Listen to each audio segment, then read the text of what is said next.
Breaking news. Kandidato pagka-governor na pinsang buo ni First Lady Liza Marcos arestado sa CIDG entrapment operation. So, ang detalye, ito basahin natin. First cousin of Liza Marcos, Timbog.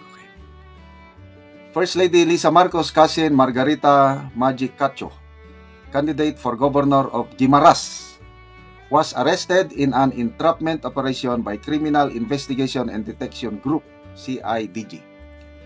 Police Brigadier General Jack Wangki, Director of PRO6, confirmed the arrest of Cacho together with his secretary, Cayetano Leal, 48, of Barangay Misi, Lambunaw. Two more co-members of the Philippine Coast Guard, Marwin Parpan, 31, of Dipolog City, and Rico Mailan, 27, of Sandulot, Siato, Negros Oriental, who served as Cacho's personal security, were also caught in the operation. Nako, may escort pa na PCG personnel. According to Brigadier General Wangki, in an interview with Bombo Radio, 4 cases have been charged.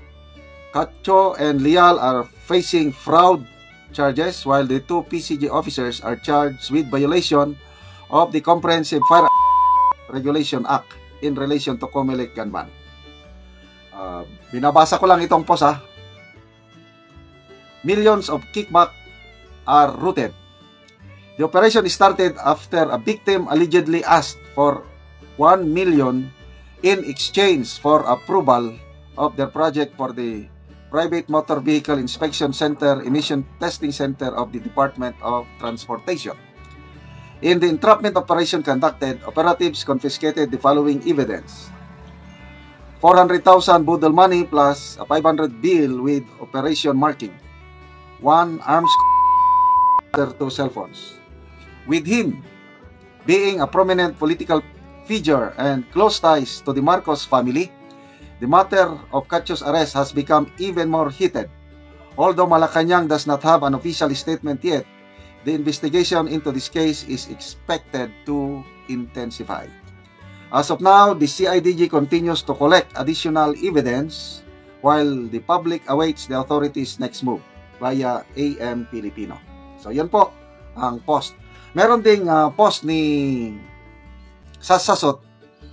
Tinatanong niya si Commodore Tariela, any explanation daw, bakit mayroong PCG personnel na security aid nitong gubernatorial candidate na ito. Anyway, magbasa tayo sa mga comments.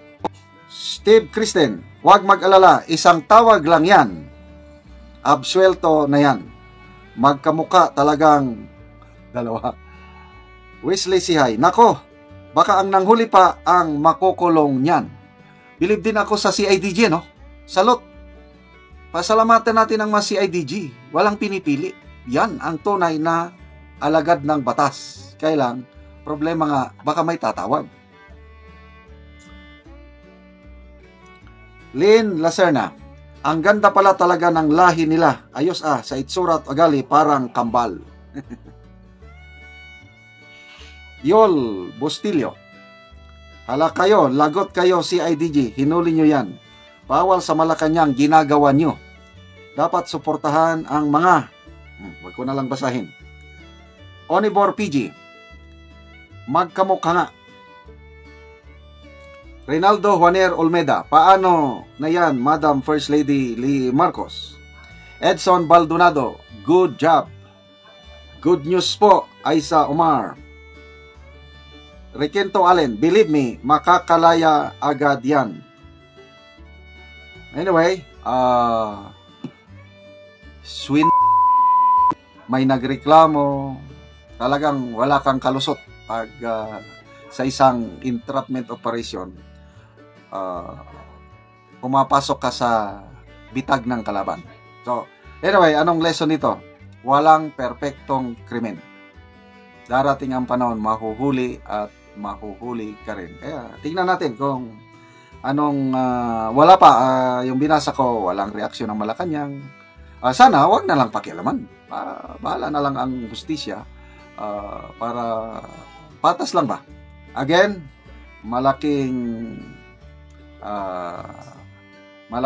bagay ito na hinuli ng CIDG.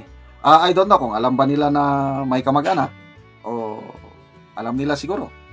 So, saludohin natin ang CIDG personnel na nakahuli nito. Okay, mga kaibigan, salamat sa inyong palaging panonood sa ating channel. Namamonetize tayo dahil sa inyo at ang ating sweldo itinutulong natin sa Tribong Talaandig sa Bukidnon. Namimigay tayo ng libreng pako at yero para ang kawawang Tribong Talaandig makapagpatayo ng bagong bahay or ma-repair nila ang kanilang sira-sirang bahay. Namimigay din tayo ng livelihood assistance, nagpapatanim tayo ng sakalakatan na saging. Libre ang seedlings, libre ang abono, lahat ng inputs, tinuturuan natin sila paano ang pag-alaga ng lakatan para pagdating ng panahon may steady source ng kanilang income. Okay, so panoorin niyo ang video na ito, kasama kayo sa pagtulong. Salamat sa mga hindi nag-skip ng ads.